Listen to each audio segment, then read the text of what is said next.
Welcome back to another episode with ByrdAdatto. And today, as many of you have known, we have an awesome guest today.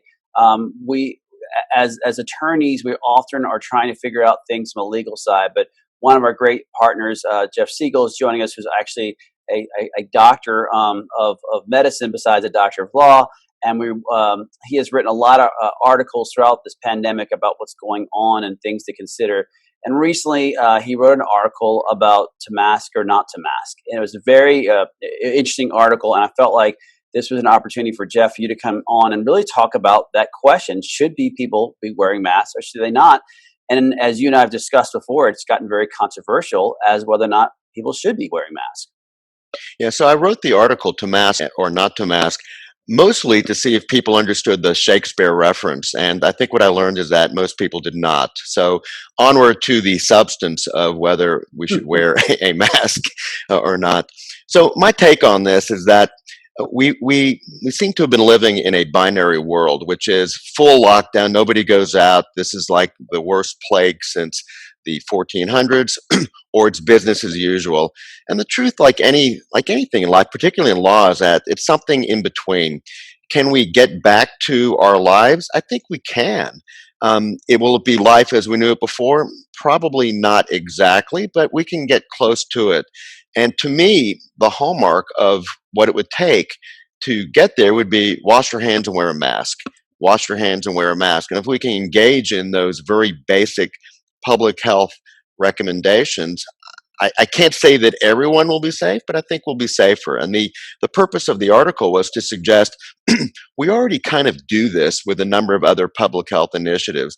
So, for example, driving while under the influence, driving while drunk. Let's get real. The vast majority of people who have a blood alcohol level of 0.08%, which is considered bad in most states in the country, are able to make it home without killing someone or running into a tree. But we don't know which of those individuals will actually run into a tree or kill someone. So our public policy isn't informed by the fact that most people can do it okay. Our public policy is informed that if it does happen, it's a horrific outcome, and most people can make that accommodation. It's not particularly inconvenient, to just say, look, if you are impaired, you either need to have a designated driver or have an Uber take you home or a cab. We figured it out. We figured out how to deal with seatbelts, helmets on motorcycles, and wearing a mask, to me, particularly as a surgeon, isn't tremendously inconvenient.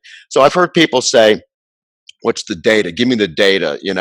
Can a surgical mask actually filter the virus? The virus is so small, it can certainly get through. Well, the answer is you're correct that the virus is probably tinier than the filter for a cotton surgical mask. But there does seem to be enough data to suggest that it's worth doing and actually bears fruit. Two cases in particular. One, there was a Great Clips hair salon. I guess hair salon is probably overstating what Great Clips is. But there were two women in Missouri. They worked there.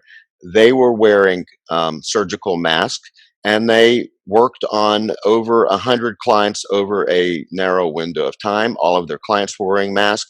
Well, it turns out they not only tested positive for COVID, they were symptomatic. They had fever, they had cough, etc., yet they still showed up for work. Such budding entrepreneurs. They shouldn't have done that, but it turned out to be a useful experiment. So what happened? Not a single one of those 100 people either developed symptomatic COVID or tested positive. So you have two people who had symptomatic COVID-19 wearing a mask, clients wearing a mask, and not one of their clients, and they're in their face cutting their hair, certainly on their head, not one happened. Number two, hamsters in a cage wearing a mask. Now, the first question would be, how the hell do you get a mask on a hamster?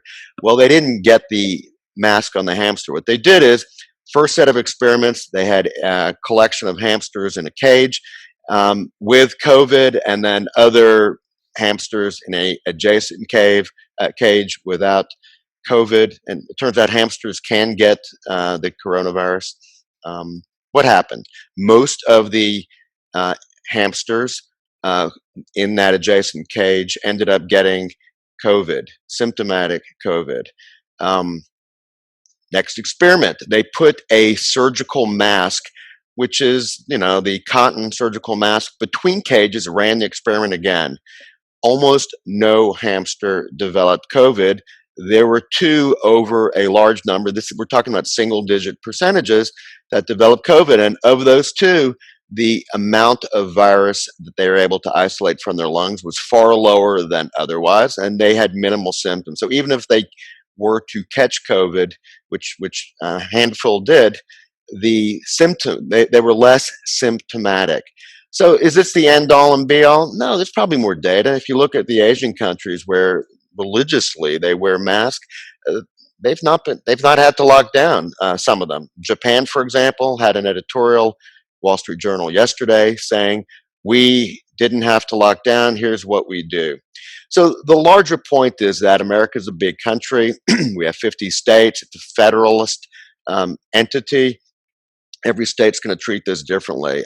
It's my personal belief, and I think the belief of most physicians, is that if the majority of people would get on board, not treat this as a political statement and just a public health statement, wear a mask, we could probably open up more fully, re-engage our economy more fully, and get to the life that most people want. I think for people saying it doesn't work, it doesn't matter, show me the data. I don't see it.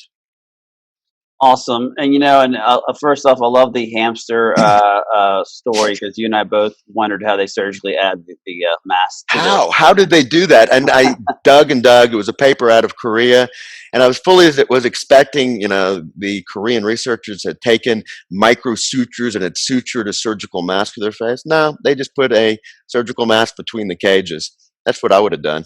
Works, makes it easy.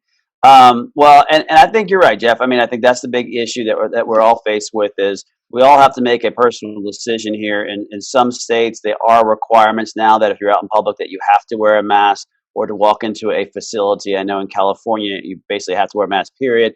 I know in Texas just recently, they updated it where if you're in a public facility, you have to wear a mask. You're still allowed to not have to wear a mask outside. But so every state's kind of look at it different, as you said. But I think what I found so interesting about your article was understanding the science behind it and why it appears to be making a difference. But that's really actually all the time we have today. I want to thank you again for joining us, and look forward to having you on the next time. We will chat again. Thanks so much, Brad. All right.